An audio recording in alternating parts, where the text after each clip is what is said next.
Olá, sejam bem-vindos a mais uma live da nossa série Transforme Ações. Hoje teremos a presença de Thiago Quito, que vai conversar um pouquinho com a gente sobre as questões relacionadas às mudanças no mercado de trabalho durante a quarentena e como isso tem funcionado com essa questão do home office, que outras mudanças têm surgido.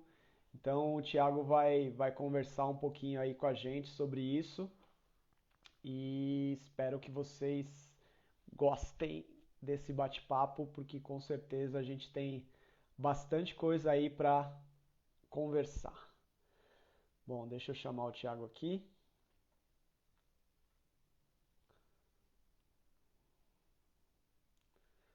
Vamos lá, que a internet não está facilitando hoje.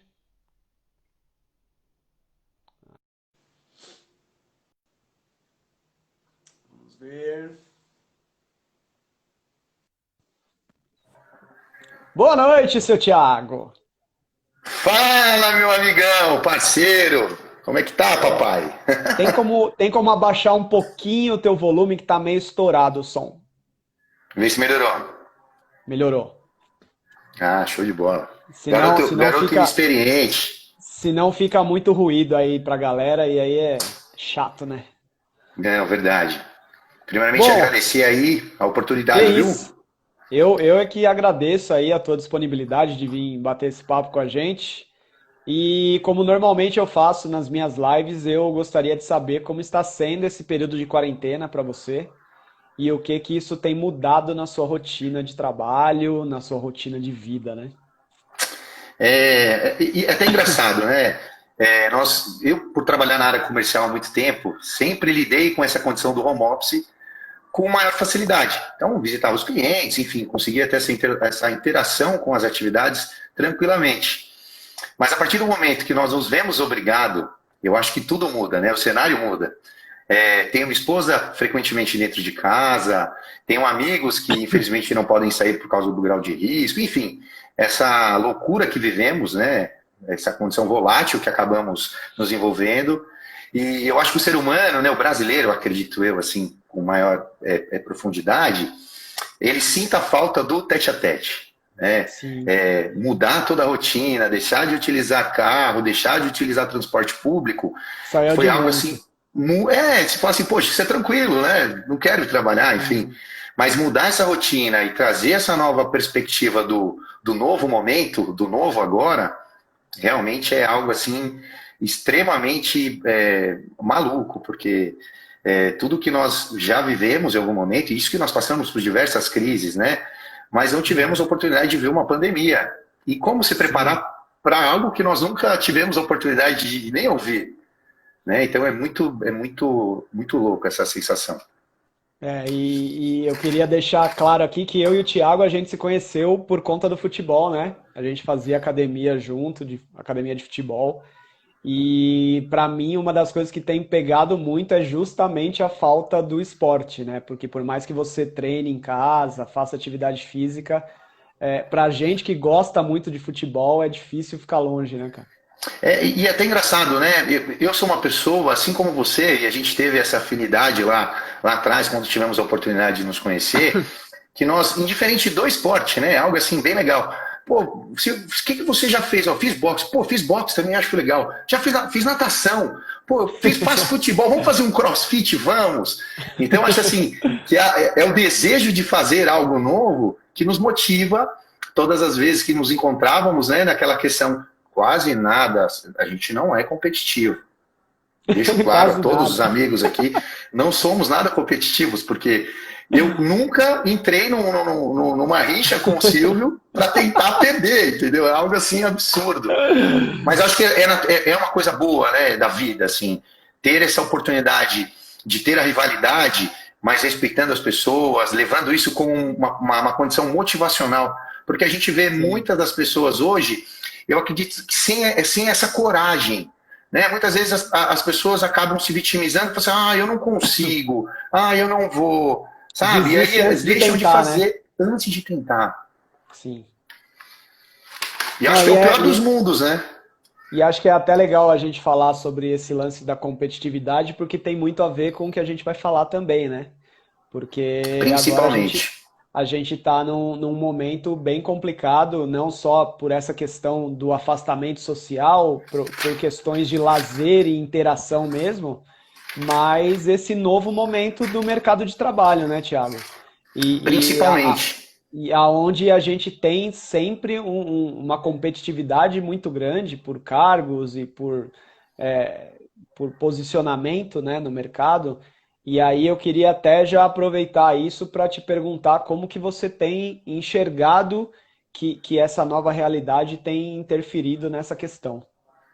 É importante ressaltar isso, Silvio, porque o que percebemos, né? Se nós olharmos para março, né, de 2020, nós tínhamos, né, especulações dizendo que nós teríamos ali 13 milhões e meio de pessoas, 14 milhões de pessoas aqui no Brasil desempregadas.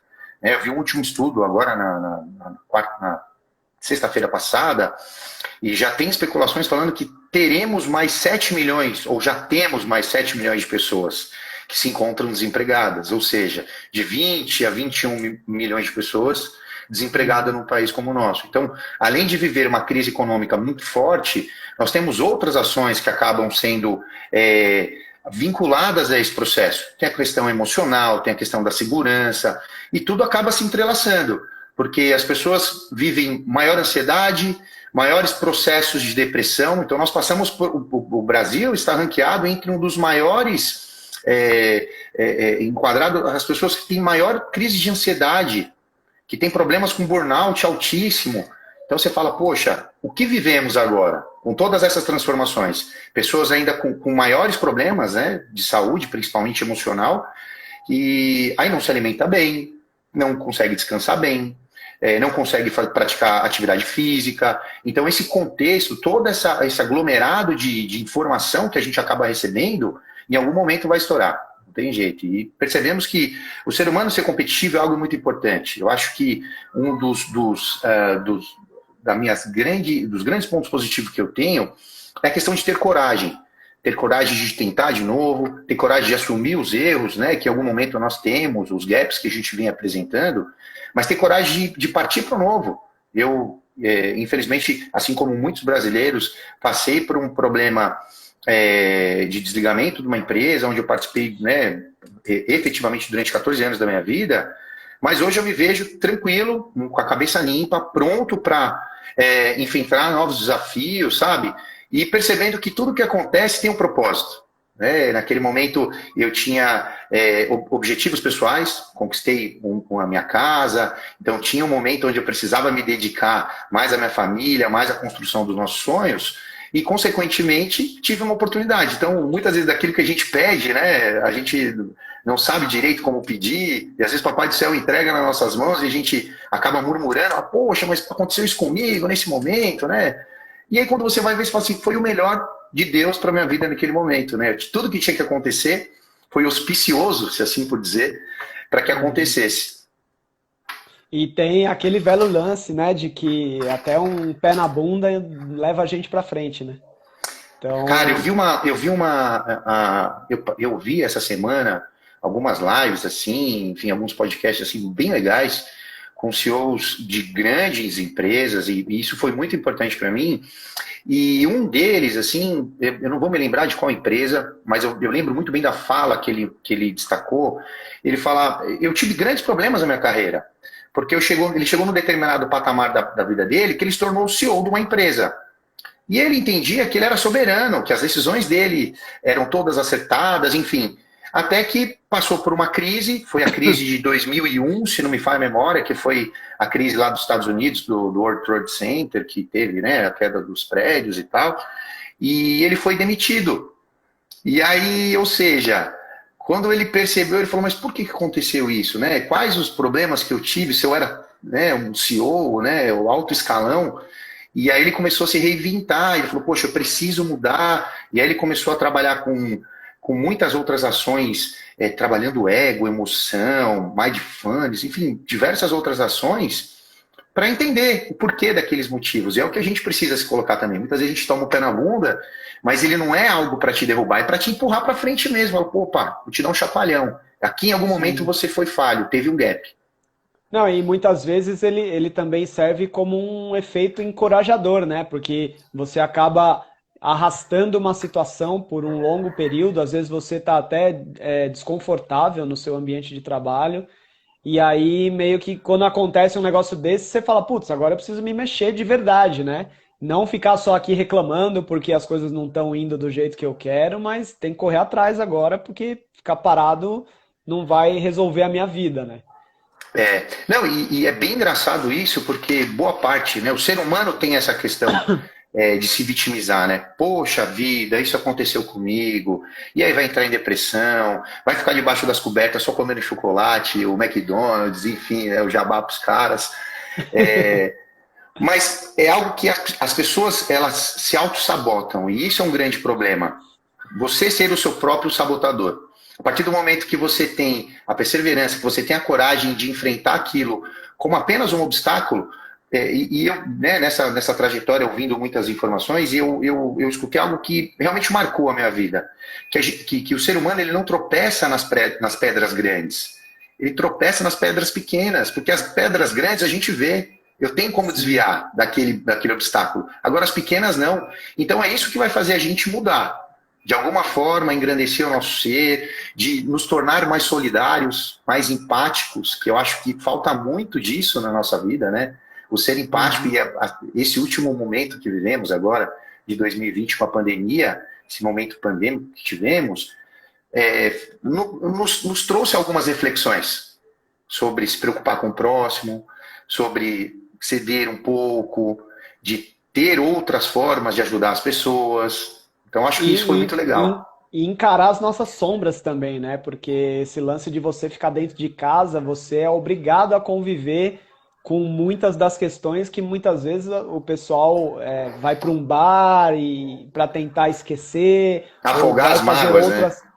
Então, e o fato de você estar dentro de casa e com tempo para isso, faz com que realmente a gente olhe para dentro e pode até parecer um clichêzão, né? Que todo mundo tem falado muito isso durante esse período, mas é a real, né? Porque quando você enfrenta os seus fantasmas, é muito mais fácil de você deixar eles de lado e seguir em frente com determinados bloqueios que você tem, do que simplesmente ficar ignorando que eles existem e não sair do lugar, né? E principalmente por isso, né? Porque ó, se nós olharmos hoje, de repente falando em mercado, né? Qual que é o grande problema que nós tínhamos no início da crise? As pessoas foram afastadas do trabalho, começou-se, né, uma nova rotina do trabalho home office, uma nova educação sobre as rotinas, sobre as atividades, as empresas tentando entender como funcionaria esse período, tendo que ser produtiva, tendo que arcar com salário, sim, né? Algumas empresas preocupadas com as demissões dos funcionários, enfim. Mas voltou agora, o período pós-pandemia encorajou muitas pessoas, mas nós vemos muitas pessoas ainda com grandes incertezas, não querendo voltar a trabalhar, não sabendo, né? Infelizmente a gente passa por uma crise de informação também, não sabe até que ponto e onde, qual confiável são essas informações, seja ela da Organização Mundial da Saúde, daqui a pouco da nosso governo, enfim, as mídias, às vezes distorcendo um pouco das informações, e o que acreditar? Está, infelizmente, assombrando as nossas portas, né? E aí as pessoas voltando ao trabalho, pegando o ônibus, o transporte público ainda continua da mesma forma. Entrou a pandemia e terminou a pandemia com o transporte público da mesma forma. Sim. E como voltar? Como aquecer de novo esse motor, né? Eu vi um rapaz me dizendo essa semana, eu fui visitar um cliente prestando uma consultoria falando para ele sobre mercado de trabalho, né, sobre a contratação de pessoas, falando sobre estagiários, enfim, foi uma praça que eu vivi muito tempo, então tenho muito conhecimento disso, então consigo, né, articular essas informações. E ele falou, Thiago, a festa junina chegou, eu acendi a fogueira, mas eu continuo sentindo frio. Ou seja, nada mudou. As perspectivas que tínhamos, né, com o período de reabertura dos comércios, né, dos parques, enfim, que tudo veio acontecendo agora essas últimas semanas, não trouxe efetivamente mais rentabilidade para as empresas. Então, as pessoas começaram a pensar nesse processo de racionalização, de criar novos hábitos, de transformar o custo sustentável de verdade. Acho que tudo começou a se linkar mais. Uhum. E eu acho que tem um fator muito importante aí também, que é pelo próprio governo não ter tomado as devidas proporções no momento certo, né? As atitudes que deveriam ter sido feitas no momento em que precisava. Tem muita gente que tem a própria consciência trabalhando e falando, cara, por mais que eles falam que vai abrir, vai voltar, eu sei que a coisa ainda não está estabilizada, então eu não vou fazer isso. Então você percebe que mesmo restaurantes têm mantido a sua questão de só atender delivery. Então, por mais que eles possam atender no balcão, eles continuam com esse pensamento porque eles estão vendo o que está acontecendo, né? E eles sabem que e é uma revolução total. Pois é, e é isso, sabendo que dentro das perspectivas que a gente tem de uma melhora que não existe uma luz no fim do túnel ainda, você tem que tomar as devidas atitudes por conta própria, já que o governo. Cara, a gente está há meses sem ministro da saúde, sabe? Então é um negócio que é O cara que vai impensável. comandar o barco, né? O cara que vai comandar o barco não subiu no barco ainda. É impensável, tipo, é a mesma coisa que você entrar num ônibus e você tá atrasado para chegar num lugar e não tem motorista, sabe? Então, É a mesma coisa do ministro da Educação, sabe? Eu sim. conversei com algumas pessoas agora, de repente tocando num tema muito importante, porque nós temos filhos, né? E eu vi uma matéria falando que um ano de estudo perdido agora representa muita coisa financeira lá na frente para eles. E aí você fala, poxa, o Brasil não ter uma política digital, se assim por dizer, né, de educação, e do dia para a noite ele teve que transformar todo esse processo em algo funcional. Como que algo que não era permitido, que algo que não poderia rodar, que ficava ali nas entrelinhas se ia acontecer, se não ia, do dia para a noite falou assim, agora o estudo tem que ser à distância. Quais Pois modelos é. vocês têm para apresentar? Não tenho nenhum. Falei, então você não pode mais ser um fornecedor de educação. Pô, mas como assim? A minha empresa é uma fornecedora de educação? Não posso, mas não. Nesse modelo não mais. Então, eu imagino também a crise, né, principalmente desses gestores, desses donos, né, de empresas, desses proprietários, com esse tema. Porque se reinventar, de repente, sendo um restaurante que tem ali o ponto físico, pode ser que ele consiga, desde que ele tenha essa maturidade para entender que as coisas vão precisar mudar. Né? Que é ter toda essa habilidade digital, que infelizmente muitas pessoas não têm. Nós vivemos na era digital, mas nós temos um país com diversos analfabetos digitais. O cara não sabe utilizar nenhuma das mídias sociais hoje a favor dele. E aí, Não, e como não trabalhar só isso? isso, né? Tem milhares que não têm acesso a um equipamento digital, né? Não é nem o Que eu não fato sei o de que é não pior, né? saber. Pior é isso. Pois Além de não é. ter, pior é aqueles que têm ainda não conseguem dominar essa ferramenta. Né? Porque, assim, alguns anos atrás nós falávamos dos analfabetos, né? Das pessoas que não tinham conhecimento, né? Do estudo, enfim, legal. Poxa, de repente era algo que não alcançava aquele público. Agora, assim, nós temos os aparelhos celulares, as plataformas móveis, enfim, que chegam em diversos lugares e, de repente, você vai para o norte do nosso país, não tem telefonia, não tem televisão, não tem informação. Vivemos, assim, numa idade medieval, praticamente. Acendendo lá lamparina. Aí você fala, pô, mas como assim, cara? Nós estamos em 2020.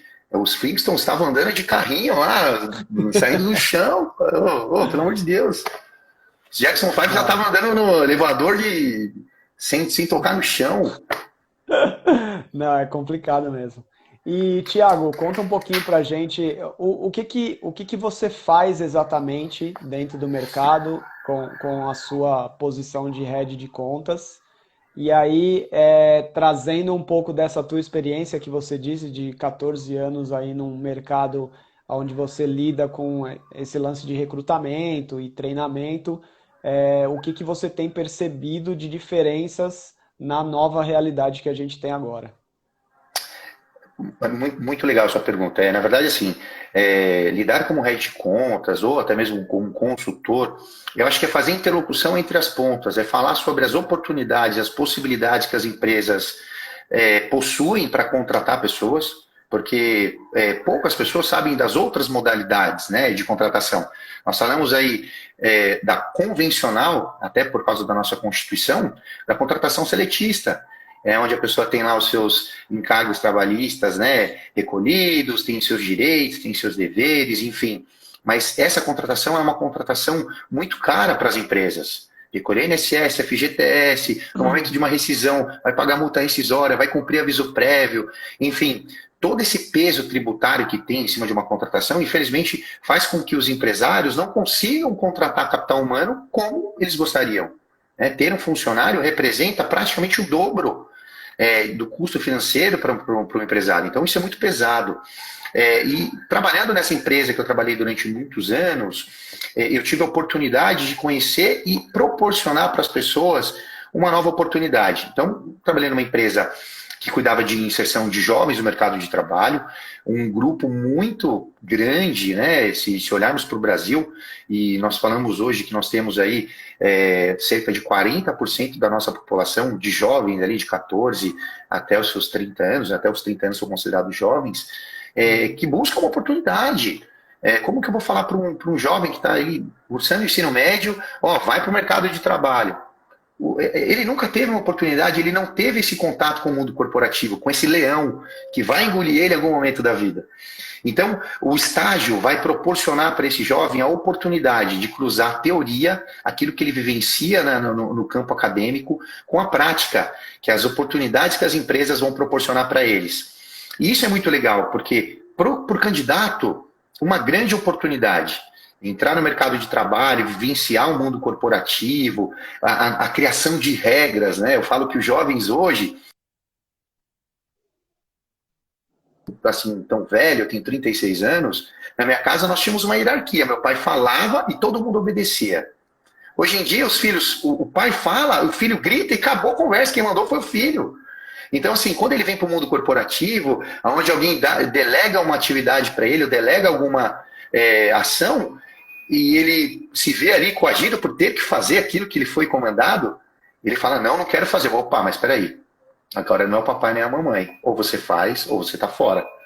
Então, é um momento de realmente colocar em choque tudo que ele teve de aprendizado materno para o mundo corporativo, é um mundo muito cruel, infelizmente, e proporcionar para as empresas a economia financeira de conseguir encontrar grandes talentos, desenvolvê-los, sem ter o custo tributário, sem ter o recolhimento dos encargos trabalhistas.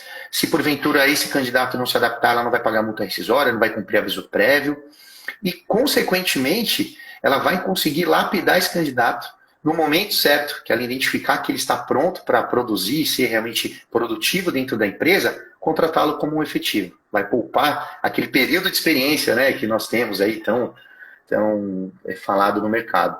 Então, eu visito muitas empresas, então eu tenho prestado consultoria de forma individual, né? Eu saí da empresa que eu estava em abril e, felizmente, né, eu tive a felicidade de conhecer diversos parceiros, então eu comecei a visitá-los, falar sobre as temáticas, dar orientações para eles sobre o mercado de trabalho e as possibilidades, e eu tenho sido recompensado por isso. Então é um momento muito legal de trocar energia, de conhecer novos negócios, tenho recebido muitos contatos de diversos parceiros falando sobre oportunidade de mercado, então muitas vezes a gente se fecha, né? Aquele negócio, olha, o mercado está aí, dezenas de pessoas, milhões de pessoas desempregadas, não tem oportunidade, não tem.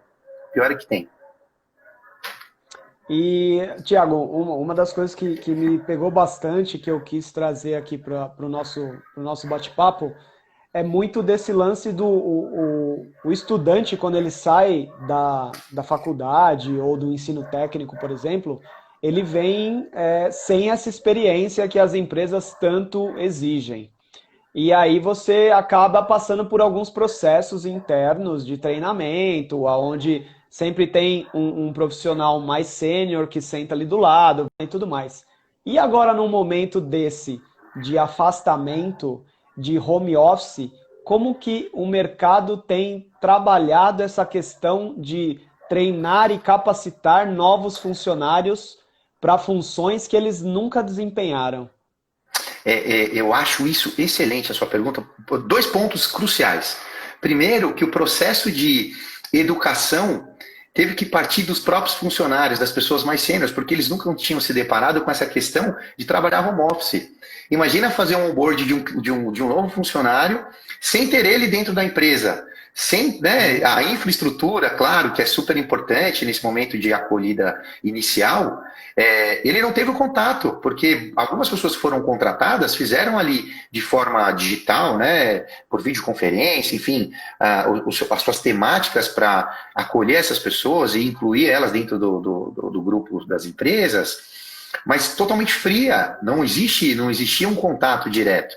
Então, como capacitar a minha equipe para receber novos colaboradores? Como transformar essa oportunidade para os jovens que viviam o desafio de chegar ainda no tete-a-tete, fazer uma apresentação, a exposição das entrevistas e ser contratado? E aí ele passou por um grande problema, porque, sei lá, né, eu vou falar um pouquinho sobre a história. Então, em 1977, se não me falha a memória, que foi quando foi criada ali, especulada a lei de estágio, as pessoas se formavam, vinham para o mercado de trabalho já formadas e chegavam às empresas e falavam: eu sou formado, tenho um canudo, eu queria uma oportunidade. Você falou: olha, mas você tem experiência? Não, então você tem um canudo, você não tem experiência, você não serve. E aí percebeu que precisava ter um link antes que acontecesse possibilidade de experimentar a parte prática. E aí criou-se a lei de estágio. Então aí criou a lei de estágio, enfim, veio com algumas reformulações, inclusive em 2008, naquela crise, né, econômica lá nos Estados Unidos, nós tivemos uma mudança na legislação brasileira, especificamente na lei de estágio, e aí transformou, criou novas regras. O estagiário não pode fazer mais que 6 horas por dia, não pode ultrapassar 2 anos dentro da mesma empresa, enfim, foi uma coisa muito legal. Mas, ao mesmo tempo, ainda continua com aquela questão do estagiário ser o escraviário, né? Então, ó, você vai ser o estagiário, mas você vai limpar, você vai entregar. Opa, peraí, se eu estou buscando capital humano, se a grande problemática das empresas é encontrar pessoas qualificadas, eu não posso olhar para esse capital humano, que é um capital bruto. Como que eu vou desenvolver e não vou desenvolver e vou treinar essa pessoa? Então eu preciso apostar mais. Então nós percebemos que grandes empresas encontraram grandes possibilidades de desenvolver grandes talentos a partir do programa de estágio. E aí entramos naquela questão do home office. Bom, chegou o home office. Como trabalhar? Como criar novas estratégias, novos processos, a ressignificação das atividades a partir de um processo à distância. Então criou-se mais contatos, né, reuniões com mais frequência, as equipes de treinamento inteiradas ali full time para realmente garantir que eles tenham o mínimo, né, do conhecimento técnico para desenvolver algumas ações, a potencialização de algumas outras áreas do mercado, o crescimento de startups, o crescimento do e-commerce. Então, tivemos algumas mudanças, criando outras oportunidades e, claro, proporcionando novos aprendizados, né? Tanto para a empresa, lá para a equipe sênior, quanto para os novos funcionários, para a equipe de estagiários, aprendizes ou outras funções que venham se apresentando para o mercado. Ô, Thiago, é até legal você falar dessas diferenças, porque eu acho que muitas pessoas ainda podem não saber qual que é a diferença de, por exemplo, um aprendiz, um estagiário e um trainee. Então, se você puder falar um pouquinho para a gente do que se trata cada uma, eu acho que é bacana também da gente abordar, né? Que ótimo. E é uma excelente pergunta, porque todo mundo tem essa dúvida, né? Tem algumas matérias que passam em alguns jornais, você contrate um aprendiz, tem um estagiário, o seu trainee, enfim, são contratações que geram ali algumas dúvidas a partir do momento que a empresa não conhece essa temática. Então, eu vou começar, de repente, para o aprendiz, por ser o programa que tem a menor grau de inclusão com relação à idade. Então, o programa Jovem Aprendiz, ele é estipulado para jovens de 14 a 24 anos, estudantes do ensino fundamental, dos últimos anos do ensino fundamental, formados no ensino médio, cursando ensino médio ou formados no ensino médio, para ter o primeiro contato com o emprego. Só que essa opção que ela é vinculada e imposta por uma legislação. Então, o Ministério do Trabalho hoje cobra das empresas que têm acima de 7 funcionários, que não são optantes do regime simples, que eles têm a obrigação de contratar jovens aprendizes no seu quadro de funcionários. Aí eles estipulam uma cota. Então, dependendo da quantidade de funcionários, eles têm que contratar entre 5% e 15%, quantidade mínima 5%, quantidade máxima 15% do seu quadro com jovens aprendizes. Esse jovem aprendiz é um funcionário efetivo, por isso que é uma contratação imposta, tem o peso para a empresa contratar, então ele recolhe INSS, recolhe FGTS com uma condição diferenciada por ser aprendiz, então não recolhe 8%, recolhe 2%, e ele tem um contrato por prazo determinado, onde efetivamente ele precisa realizar atividades práticas dentro da empresa e precisa ter um curso de capacitação, curso metódico profissional, para dar noções técnicas às atividades que ele vai desempenhar dentro das empresas. Então aí nós matamos isso que eu ia perguntar. O jovem aprendiz não necessariamente ele tem que vir de um ensino técnico profissionalizante, por exemplo. Ele pode vir do ensino médio comum e aí a empresa faz esse trabalho de capacitação dentro do próprio ambiente, é isso? Na verdade, ele pode ser, né, tanto do ensino técnico, claro que tem algumas ETECs que acabam promovendo esse processo de aprendizagem, né? Então o Ministério do Trabalho permite que as organizações... Mas não necessariamente, exclusivamente desse... Não necessariamente, exatamente, não necessariamente. A gente fala que esse programa ele atinge uma faixa etária que é o nem. Eu nem estudo e nem trabalho. Então aquele jovem que completou o ensino médio, não teve a oportunidade de ingressar no ensino superior e também não teve uma oportunidade de trabalho, que o programa de aprendizagem vem para proporcionar essa oportunidade para ele. Claro. Dessa forma, o que a legislação obriga? Que a empresa forneça atividade prática e que ela contrate uma instituição capacitada, validada, com seus programas de capacitação depositados junto ao Ministério do Trabalho, para capacitar esse jovem. Então, ele tem uns dias de trabalho prático e ele vai para um dia de capacitação teórica nessas empresas de qualificação. Então, dentro dessa realidade, ele não trabalha todos os dias na empresa. Por isso que muitas vezes as empresas falam, poxa, eu não quero contratar aprendiz, mas eu tenho que contratar curso, enfim. Mas é uma imposição do Ministério do Trabalho, nós vemos isso com bons olhos, né? O mercado entende que, em algum momento, se você não tiver esse impulso, né, do Ministério do Trabalho, eu, empresário, não iria contratar um jovem. Porque eu quero uma pessoa qualificada, eu quero pronto. E qual que é a carga horária de um jovem aprendiz? De um jovem aprendiz. Então, existem programas hoje com formatação de 4 e 6 horas. O que vai mudar realmente essa questão do contrato é que o contrato dele, por ser um contrato por prazo determinado, ele precisa cumprir no mínimo 40% de conteúdo teórico, que são aquelas aulas que ele vai até a instituição qualificadora. E aí vai mudar o período de contrato dele. Então, se ele trabalhar 4 horas, em média... Eles terão um contrato de 24 meses. Se eles trabalharem 6 horas, dependendo do formato do curso que ele vai receber, pode ser de 11 meses, 16 meses, aí vai variar de acordo com cada instituição que deposita esses programas junto ao Ministério do Trabalho. Bacana. Então vamos para o próximo agora. Vamos para o próximo. O próximo, e tão assim, que gera tanta repercussão no mercado, é o estágio. Então o estágio também, ele é apoiado por uma legislação, que é a Lei 11.888, de 2008, que foi quando teve essa mudança na legislação, e ela fala que qualquer empresa constituída no nosso país pode contratar estudantes para desempenhar atividades de estágio dentro dela, sendo ele um estudante a partir dos 16 anos, então tem que ter os 16 anos completos,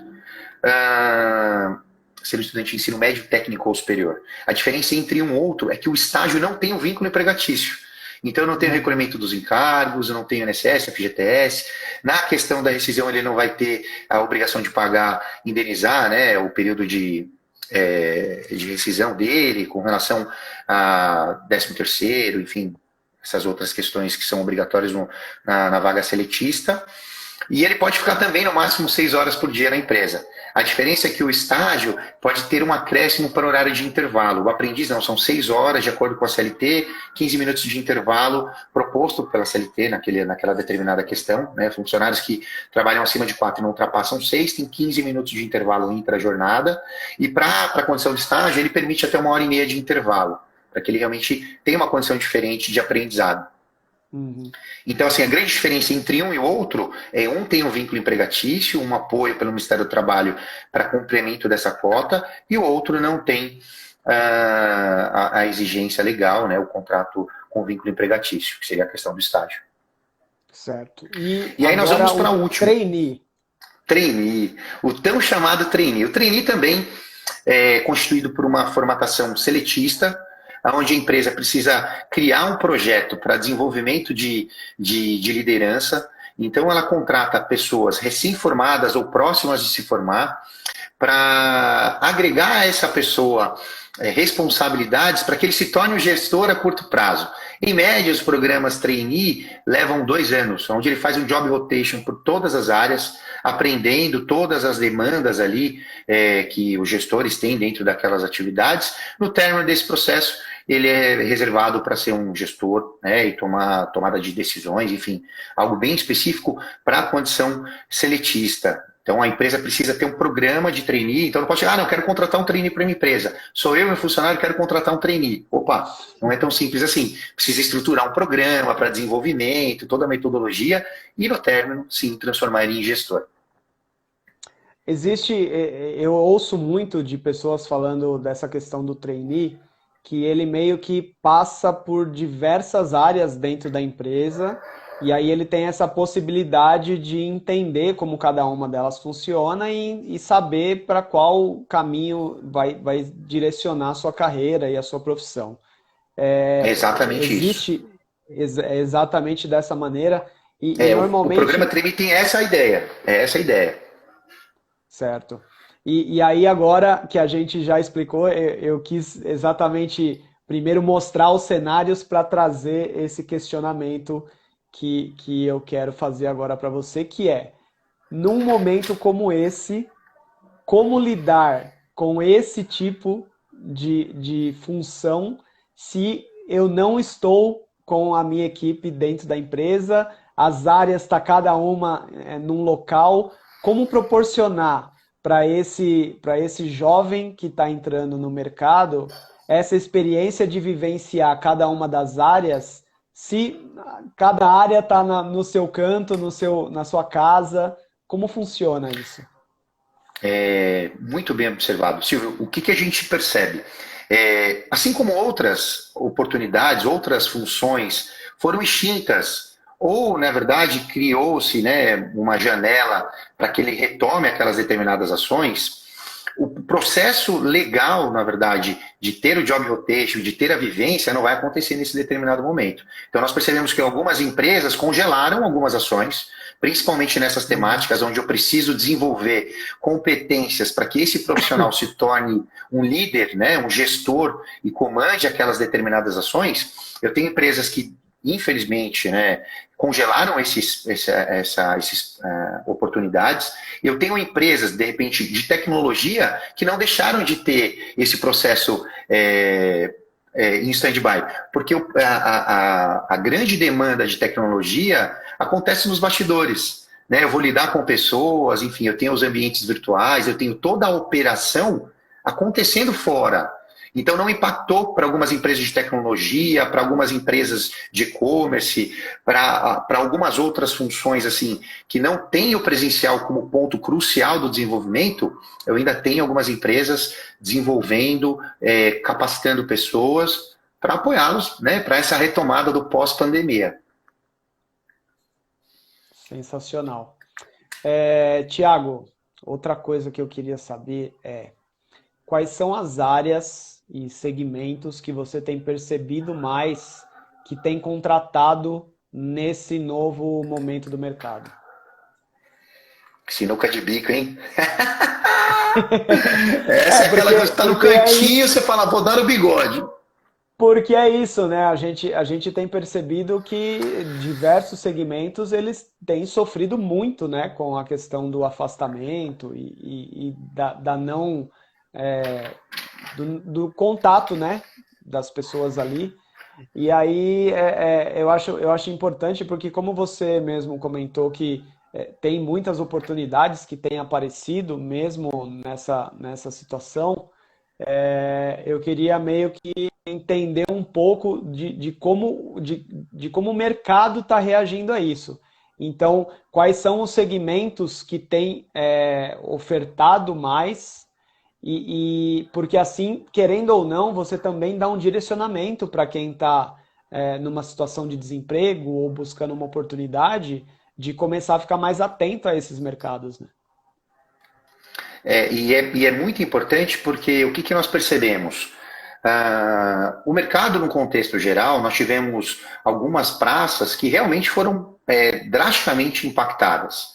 Né? Se nós olharmos para o comércio, para as atividades administrativas de alguns setores, realmente houve um bloqueio. Né? Não tivemos mais oportunidades. Eu tive empresas que a curto prazo nem retomaram, na verdade, desse período pós-pandemia, mesmo com a liberação.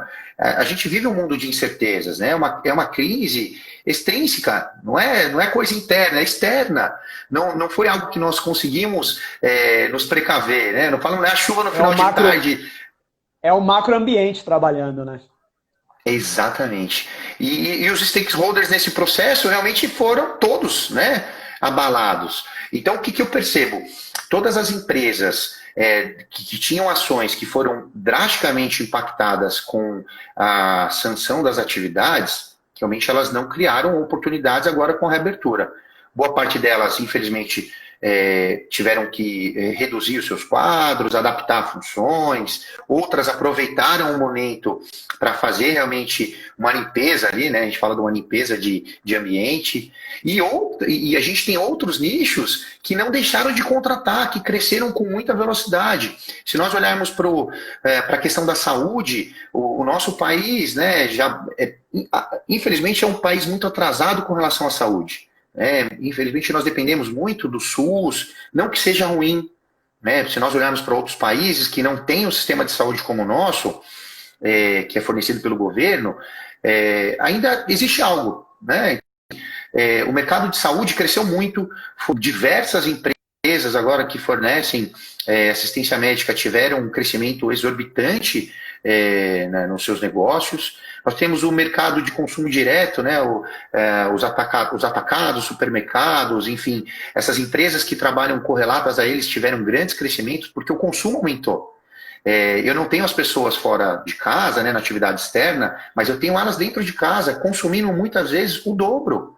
Porque em algum momento o filho ia para a creche, eu ia para o trabalho, alguém ia para não sei aonde, outro ia para a faculdade, que tinham as atividades que geravam esse poder econômico, né, externo, visitando os restaurantes, enfim, todo esse comércio que nós tínhamos, ele foi impactado de alguma forma. Então, as últimas informações que eu acabei levantando, supermercados, e aí, mas você é um operador de caixa? Não, tem as vagas estratégicas que continuam sendo ampliadas também, porque o negócio aumentou, a ampliação nesse período aumentou, novas lojas foram criadas, e é preciso de pessoas estratégicas cuidando dessas demandas também. As startups, né, nós tivemos um crescimento só nesses, se eu não me engano, nesses 3 últimos meses, a inauguração de mais 1.000 startups. Então são empresas que aproveitaram essa onda, então toda crise gera uma oportunidade. Uns, infelizmente, vão se afogar. Começam a surgir dores que não existiam antes, né? Exatamente. E é nesse momento que acontece. Alguns, infelizmente, vão morrer afogados. Outros vão vender o colete salva-vida. E aí que a gente vê as oportunidades crescendo no mercado. Então, as empresas de tecnologia, a estruturação dessa identidade digital que as empresas não tinham, muitas empresas só vendiam ali na portinha dela. Você citou dos restaurantes. Os restaurantes eram habituados a vender, infelizmente, dentro dos restaurantes, que era comida por quilo, que era lá o fast food, enfim. E eles perceberam a oportunidade de se manterem funcionando, trabalhando no delivery. Automaticamente, empresas que trabalham com entrega, como iFood, Rappi, entre outras plataformas que foram criadas, tiveram um crescimento exorbitante na sua equipe administrativa, na sua equipe estratégica. E fora o crescimento de outras empresas, o Zé Delivery. Esses dias eu vi uma propaganda dos caras aí, o Zé Delivery, deixa eu entender o que são esses caras. Poxa, os caras são visionários. E aí, pegou um momento, surfou a onda no momento certo. Foi o Gabriel Medina. Subiu na onda, ganhou o troféu. Os caras estão estourando, mas assim, são muitas praças e muitas oportunidades foram criadas, né? Então, o mercado farmacêutico cresceu, as empresas, né, de corretagem também cresceram bastante, todas as empresas vinculadas a mercados, atacados, enfim, que acabam abastecendo esse público, cresceram bastante. São os mercados que a gente vai perceber que vão continuar, né, não numa crescente, mas de repente vão estabilizar os seus comércios, né, as suas vendas agora, porque as pessoas voltaram a transitar pelas ruas, começaram novamente a comer pelos restaurantes, mesmo que com essas escalas aí, com essas novas regras, mas tem oportunidades. O mercado de call center cresceu como nunca. Por quê? Porque eu preciso de mais pessoas para atender o saque com os problemas que tiveram durante esse período de pandemia. Então, o call center, né, é uma atividade tão marginalizada, mas é uma das áreas que mais emprega no nosso país. Então, você imagina, poxa, um boom de negócios, o sistema de educação. Então, as empresas que trabalham, as escolas que trabalhavam com educação contemporânea precisaram se adaptar. Modelos de ensino à distância, plataformas, interação com pessoas aí direto, né, com jovens, alunos por plataformas, enfim. Como fazer? Elas precisaram contratar alguém. Sim, é até legal porque eu não sei até se o Luiz ainda está aqui com a gente. O Luiz ele trabalha com essa parte de EAD, né? E eu vi que ele Que estava online aí no legal. começo. E aí eu queria saber de você se existiu também uma nova busca por pessoas mais empreendedoras nesse momento.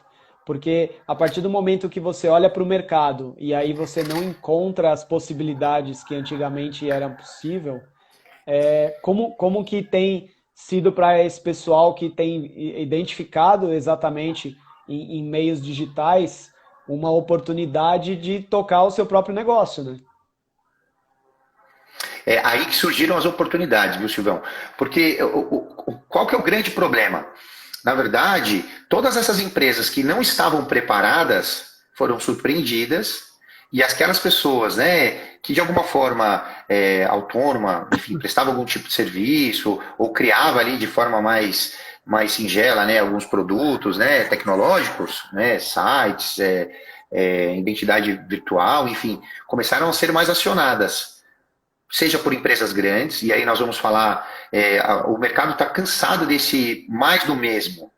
Então vai precisar de pessoas realmente utópicas. É o cara que vai chegar com uma ideia utópica e aquele investidor, aquela empresa, num momento como esse, vendo que está todo mundo ali pulando no mar sem colete, vai inventar um colete digital. O cara vai colocar o celular debaixo do braço e o cara vai estar flutuando. Opa, para muitos aquilo não vai acontecer, não vai ser efetivo, mas para esse empreendedor e para esse cara que desenvolveu essa tecnologia, vai ser algo surreal. Então, sim, cada vez mais, principalmente nesse momento, ter essa educação digital é muito importante. Então, nós percebemos, esses dias eu vi uma matéria falando do curso de operador de drones, que já está em alta procura e a curto prazo o cara é um piloto. O cara tem uma carteirinha igual um Sim. piloto de avião, tem que ter autorização para voar. Você fala, opa, tem empresas fazendo todo o processo de checagem, né, de repente pulando até por uma seara que eu não domino muito, que é essa questão do agronegócio, e que também tem crescido absurdamente. O nosso país, indiferente de outras localidades, né, é muito promissor com a condição do agronegócio e foi das praças que mais cresceram. Então, é outra oportunidade de negócio. Muitas pessoas não viam oportunidade nessa praça, mas começaram a entender que para se desenvolver e para ganhar oportunidade, tem que entrar nesse mundo. Vai lidar com o caipirão lá do mar, que agora é o detentor, né, do dinheiro, assim, do malote, e ele vai ter que vir com a tecnologia para revolucionar processos, para melhorar a logística das entregas. Então tem muita coisa que vai acabar surgindo de um momento infeliz, né?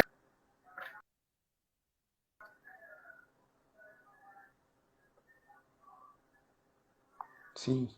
Ó, o Walter, que era nosso personal lá no Bola Cross, Sério, mano. ele mandou uma pergunta aqui muito bacana, que ele questionou sobre essas empresas privadas que estão com uma alta porcentagem de trabalho em home office, se você acha que mesmo com o fim da pandemia eles vão acabar mantendo essa estrutura, porque eu tenho percebido que muitos antigamente tinham todo esse receio, né, de que as coisas não vão funcionar e tudo mais, e as entregas têm sido muito boas, né? Então, você analisa que existe uma possibilidade de que isso se mantenha mesmo após a pandemia, porque querendo ou não, você reduz muito os custos de estrutura da empresa, né?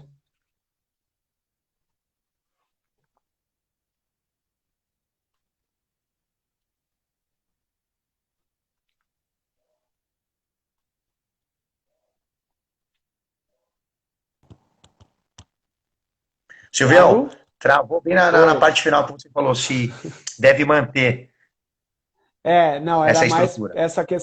era mais essa questão porque as empresas elas têm percebido que a entrega tem rolado mesmo à distância, mas elas têm tido também uma consciência maior de que os custos de estrutura que eles têm hoje em dia talvez não sejam mais tão importantes assim, já que tem visto que o funcionário trabalhando de casa, além de toda a questão da qualidade de vida e tudo mais, tem funcionado, né? E isso é uma coisa super importante, né? Outros países, você consegue me ouvir? Tá me ouvindo tranquilo? Sim, agora tá Obrigado. de boa. Ah, tá. Outros países já utilizavam essa estrutura, né? Se pensarmos por estrutura de negócio, ter um home office é muito bom para a empresa. Eu não tenho meus custos fixos Pois exorbitantes. é. Então, eu deixo de utilizar o banheiro, eu deixo de utilizar água, luz, eu deixo de utilizar um monte de outras O questões. aluguel, né? A O própria estrutura aluguel, de aluguel. deslocamento do funcionário para determinadas localidades, porque, Sim. infelizmente, eu não tenho funcionários morando do lado da empresa. Eu tenho empresas criando estações de serviço em locais, em coworks. Não preciso mais ter uma estrutura física. Eu alugo em um determinado lugar, essa pessoa vai para aquele determinado lugar uma vez da semana para fazer alguma coisa sistêmica, até pensando nessa questão do sigilo de informações. Então, tem algumas empresas ainda, mesmo com essa revolução digital que nós tivemos aí, com blockchain, com outras, né, tendências agora de mercado, que é ser o facilitador. Então, a era digital veio para ser um facilitador com toda essa questão de criptografia, enfim, que temos aí, né, que foi criado com maior incidência agora, as empresas entenderam que é vantajoso. Né? Aquelas que não adotavam, agora perceberam no bolso, porque era um momento de reduzir custos, né, de ter ali uma maior segurança financeira, que funciona. Por quê? O funcionário se entrega mais, ele trabalha mais dentro da sua casa, eu vi estudos falando que as pessoas, infelizmente, começaram a sofrer de burnout em casa. Mas Sim, como? e ridiculamente, né? Porque mesmo os gestores, eles ficam nessa cobrança de que, tipo, meu, mas você tá em casa, você não tem o que fazer, você não vai para lugar nenhum, então trabalha aí, né? Então, as E esse pessoas é o têm grande começado a problema. trabalhar, têm começado a trabalhar muito mais cedo e sem uma hora específica. A gente tem visto isso aqui em casa. A Aline, ela tá trabalhando, fazendo um freela de roteirização para aulas da Secretaria de Educação. E, cara, não tem hora, sabe? Então, ela tá no outro escritório aqui do quarto da aluna agora, fazendo roteiro. Então, você vê E esse é o que problema. Como sim. separar vida profissional da vida pessoal? Uhum. E aí, como que nós vamos fazer para dividir, né, essa questão de eu no trabalho e eu fora do trabalho, estando dentro de casa? As empresas perceberam que é funcional. Eu tenho empresas que não vão voltar esse ano para atividade dentro dos escritórios. Falou, olha, esse ano nós vamos trabalhar home office o ano todo. Então, voltaremos em janeiro, repensando numa nova estrutura. Eu vejo Uhum. com bons olhos, né? Porque quando a gente fala de ressignificação das atividades, esse contexto do home office vai entrar. Só que, ao mesmo tempo, aquelas pessoas, o que percebo, né? De repente pode ser uma impressão minha, a condição salarial vai reduzir também. As empresas vão começar a pagar menos, porque eu tenho mais pessoas desempregadas, é oferta e demanda. Opa, Então, esse cara que trabalha 4 horas comigo, que ganha R$ 7.000, R$ 10.000 por causa daquele período de contrato que ele tinha, né, antes da pandemia, mesmo trabalhando 4 horas, eu vou reduzir, vou mandar isso embora e contrato um para ganhar dois. E vai fazer a mesma coisa. O contrato três para fazer aquilo que ele faz. Então, Mas é algo assustador. você acha que não existe também a contrapartida de que, por estar agora à distância, não seria melhor para a empresa ter uma pessoa um pouco mais qualificada e, sei lá, até mantendo esse salário um pouco mais alto, do que passar por um processo desse de contratar alguém por um valor menor, mas que talvez não atenda à demanda de trabalho que você já tem um profissional qualificado para isso? Eu posso estar enganado, tá, Silvio? Isso é uma percepção minha. Uhum. Muitas empresas vão utilizar esse momento para justificar que, de repente, uma falha no atendimento com um funcionário novo aconteceu por causa da nova adaptação dos negócios. Então, opa, para que eu vou ter um cara sênior, né, com muita Uhum. bagagem, né, com poder, né, de conhecimento, a gente fala de gabarito de conhecimento muito grande, sendo que eu posso contratar, de repente, uma pessoa não tão sênior, que vai entender a participação desse novo cenário, vai receber o serviço, boa parte das vezes não com tanta excelência, mas a pessoa também vai falar assim, ok, é o período de pandemia, a empresa está voltando, vamos entender. E nisso o cara vai pegando o ritmo e vai indo. Mas Entendi. pode ser um equívoco meu, né? Eu vi algumas matérias falando dessa questão das atividades dos funcionários, e eu tenho empresas muito preocupadas com pessoas. Eu acho que, se olharmos para uns tempos atrás, as empresas procuravam braços, né? Precisava de braço, que era o período de construção do nosso país. Em outro momento, precisava de pessoas coração. Outros momentos precisou de pessoas pensantes para, né, Uhum. fazer a logística do negócio, trazer inovação. E agora nós entramos num momento que as empresas precisam de pessoas com mais coração, mais empáticas. Eu preciso Sim. ter um melhor funcionário, mais empático, mais dedicado, mais humano, e a condição do hard skill, que é o conhecimento técnico dele, vai ser agregado durante o processo. Não vai ter jeito. Ele vai crescer de acordo com a necessidade da empresa. Infelizmente, o cliente na ponta final, e aí quando a gente fala de cliente-centrismo, que é quando a empresa coloca o cliente como ponto, né, focal do seu negócio, ela vai ser deixada de lado por causa dessa, infelizmente, dessa adaptação que ele vai criar. Sim. Tiagão, a gente tem 2 minutos. Eu queria fazer a última pergunta que o Walter fez aqui, referente à estrutura de fornecimento de serviços como internet, por exemplo, nesse momento. Você acha que o Brasil está preparado para essa demanda do home office? Porque antigamente você tinha planos distintos, né? Empresarial e caseiro. E agora o empresarial ele se tornou o caseiro, né? E aí surgiu uma outra oportunidade. Né? As grandes empresas, infelizmente, ainda não dão conta de atender os extremos, né, da nossa cidade. O nosso centro urbano é muito grande. E aí você percebeu que criaram-se outras empresas que vendem internet. Eu fui para os extremos aqui da cidade, extremo da Zona Leste, extremo da Zona Sul, e tem empresas ali vendendo internet. Uma mini empresa que montou seu servidor ali e compartilha internet. Então surgiram outras oportunidades. Será a melhor entrega? Não sei.